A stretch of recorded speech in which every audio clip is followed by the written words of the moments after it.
কোটা সংস্কার না করা পর্যন্ত আন্দোলন চলবে। সরকার কিংবা আইনশৃঙ্খলা বাহিনীর পক্ষ থেকে বাধা দিলে তা আরও জোরদার হবে।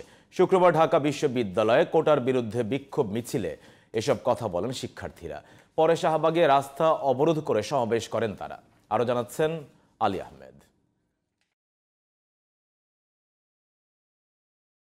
পূর্ব ঘোষিত কর্মসূচি অনুযায়ী শুক্রবার বিকেলে বিভিন্ন স্থান থেকে ঢাকা বিশ্ববিদ্যালয়ের কেন্দ্রীয় লাইব্রেরির সামনে জড়ো হন শিক্ষার্থীরা। বিকেল ৫টায় সেখান থেকে মিছিল শুরু করে বৈষম্য বিরোধী ছাত্র আন্দোলন। কোটা বিরোধী স্লোগানে মুখর বিক্ষোভ মিছিলটি ক্যাম্পাসের বিভিন্ন সড়ক প্রদক্ষিণ করে।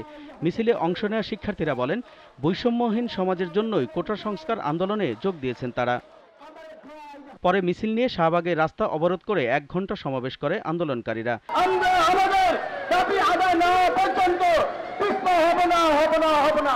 শনিবার সন্ধ্যায় নতুন কর্মসূচি ঘোষণা হবে বলেও জানান বক্তারা। Ali Ahmed, GTV news, Dhaka.